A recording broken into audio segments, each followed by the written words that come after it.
Hello, everyone.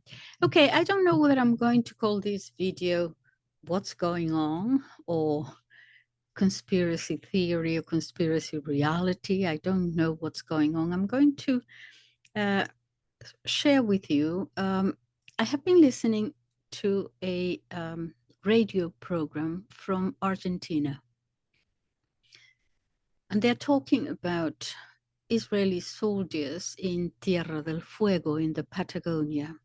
Tierra del Fuego is the most southern point, yes, and it is divided between Argentina and Chile. There are Israeli soldiers, and they start a long conversation. I'm just going to tell you what it is about.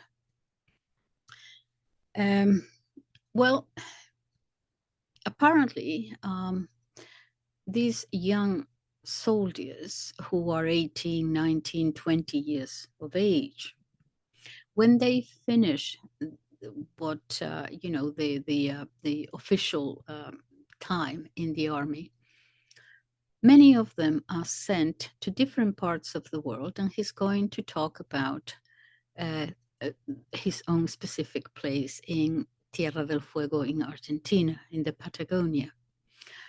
Now, he starts talking about the fact that many of these soldiers, young as they are, recorded themselves after they destroy a house, or they kill people or something.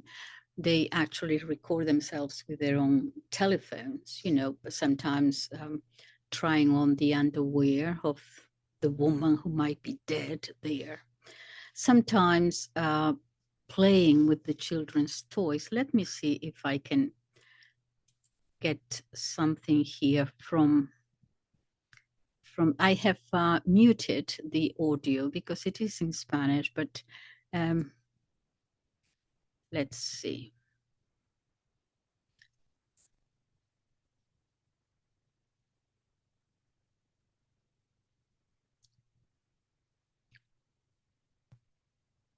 That's playing with the toys. So they send these kids, these young people, over to different places. And now, apparently, they have been many of them are found in a pristine, secluded, protected place it's a beauty nature called Laguna de los Témpanos in Tierra del Fuego. And they are there partying in a place where partying and loud electronic music is not allowed. Let me see if I can share this with you. This is somewhere in the middle of if I can find it in the middle of the interview. Let me see.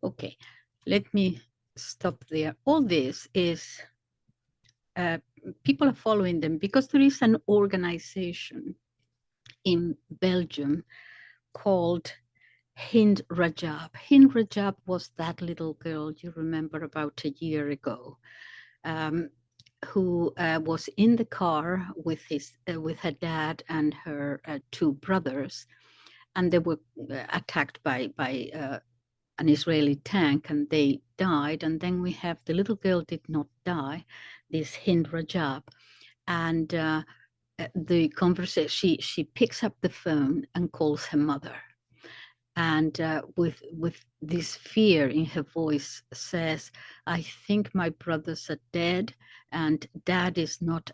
Dad at the front is not answering, and I don't know what to do. I'm scared." And then she starts shouting, "Oh, but the tank is coming back! Is coming back! Is advancing!" And you hear, this is recorded. You hear her mother saying, "Okay, okay, stay calm. Look, I'm here. I'm not putting the phone down. I'm here with you. Pray, stay calm." And all that is recorded. Okay, well, this little girl, this happened about a year ago. And so there is a legal organization in Brussels calling themselves after this little girl's name, Hind Rajab, whose purpose it is to find these young soldiers who have recorded themselves, because after you record yourself, you leave track there. Okay, you can, for people who know, they can actually trace you down to your name and surname. And a lot of these soldiers are those.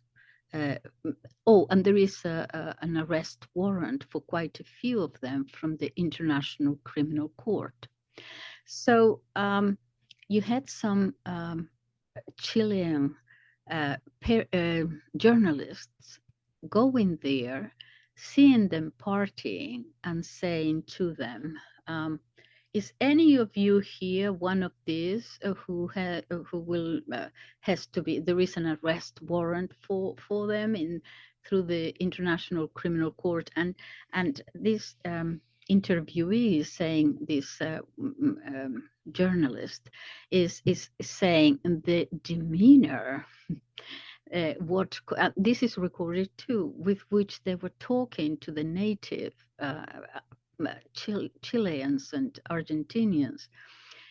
She's saying it was quite amazing, because now I understand how they talk to the Palestinians, because the way they replied, saying, "Move on, get out of here, out of here," and as if they owned the place. But I mean, very in this very authoritarian manner. She said, "You can't believe how they talk to the native peoples there if they approach them, if they are approached." So here, if I can show you this party going on. Oh, hold on. Let me see.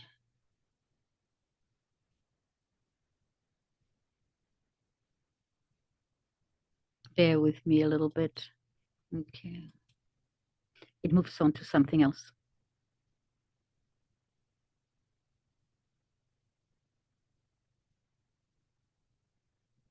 30 more seconds, because they're going to talk about something else, and it joins together.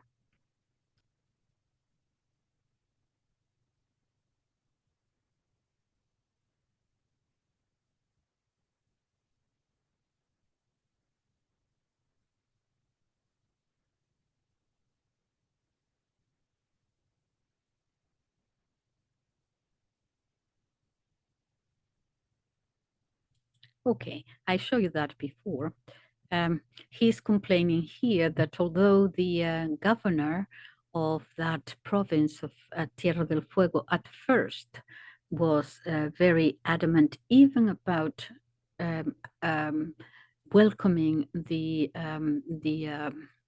how do you call it, the United States Southern Command, Miss Richardson there. He said, "I'm not going to receive her." He was very a sort of a populist, saying, "I'm not receiving these people who are attempting to colonize us," and so on. But apparently now he's softened his approach and his talk, and it seems that he's criticizing the governor. It seems that something happened, he's changing sides, but then he continues to talk about something else.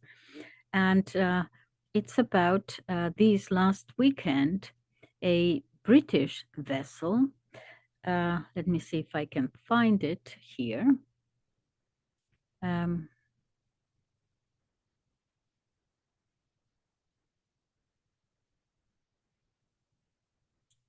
Okay.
Okay, so they will go on to talk about Milei.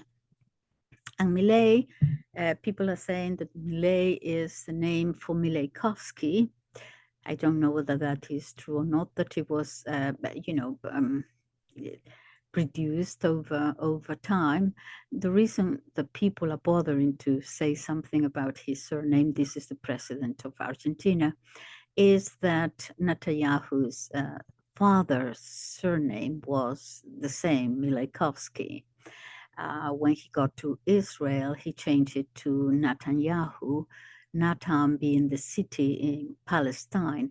I don't know exactly what Yahu will mean, whether it is son of or resident of, I'm not sure, but certainly the first Natan is the city, the town in Palestine where he went to. Okay, the thing about Milei is that the first thing he did was to go to Israel. One of the many things he did afterwards, very soon, was to send Argentinian gold reserves to the city of London.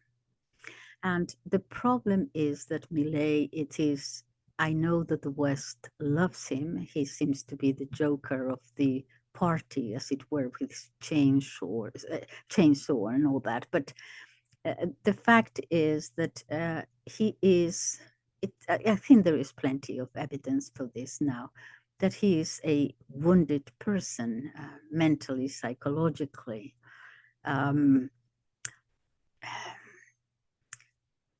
So many things to say, but in any case, he lived with in this little place with his 4 dogs, and then he had them cloned in the United States. They died.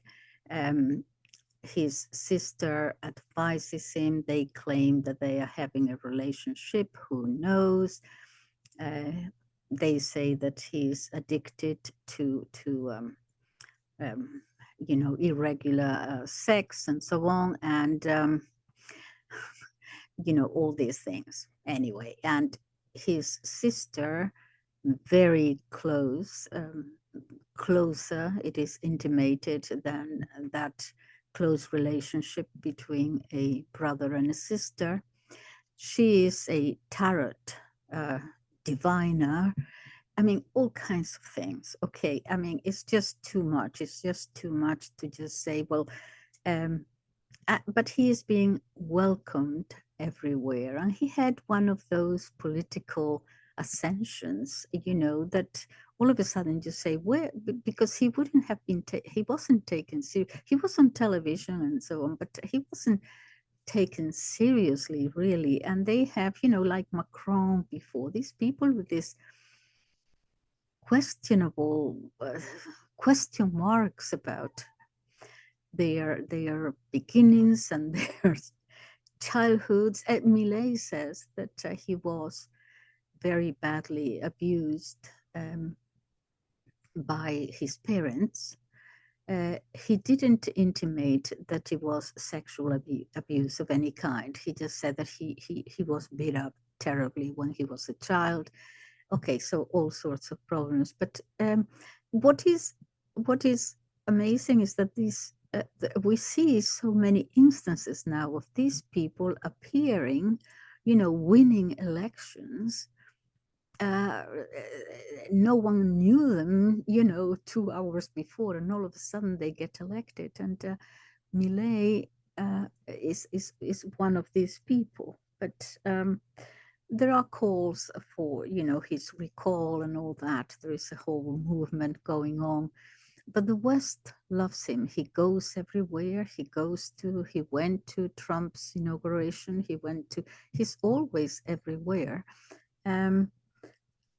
Anyway, okay, so one more thing that they talk about is these fires that appear all of a sudden out of nowhere. Well, out of nowhere, no, someone initiates the fire. But it's happening now in these Tierra del Fuego and in these places. The first one, he alludes to one already back in 2012, and that was in a place called Torres del Paine in Chile. And a group of people there, they were speaking in Hebrew. Anyway, there was a terrible fire, they say, of, I think, 14,000 hectares. So that will be about 1 hectare would be like almost 2.5 acres. So you're talking about 28, 34,000 acres were burned. That was back already in 2012. It could have been an accident, but they managed to arrest one person. And that person spoke in Hebrew. He was arrested, he was judged, and anyway, he got a fine of, they translated it into euros, of 7,500 euros. 7,500 euros. That would translate, I don't know, whatever it is, 7,000 pounds. Anyway, less than $8,000 in any case, okay, around there. And that was the fine for setting fire to, perhaps there were other people, but certainly he admitted to it. And then they let him go. Well, there was another fire lately, and I don't have, do I have the picture for it? Oh, I have it somewhere else. Okay, no, I can't show you. Okay, so that is what is going on. In other words, and this, to summarize, this reporter, war reporter called Salgado, Sebastian Salgado, is reporting that there is an increasing presence all the time of Israeli soldiers. Some of them wanted, there is an arrest warrant for them, but increasingly a higher and higher number in the Patagonia in Argentina, together with the usual topographers taking sites, taking measurements, taking everything. And he's wondering what is going on here. Because on the one hand, we have the Israelis behaving as if they own the place, when people actually in that in that beautiful place, protected place, they said you're not supposed to be here playing music. They don't take any notice. So they are going about behaving as if they own the place. Obviously, they fear no consequences. And now they, not only that, but now fires are starting. So the question, I finish with the same question. What is going on in the world? I just leave it for you to figure it out. Okay, thank you for listening. Bye-bye.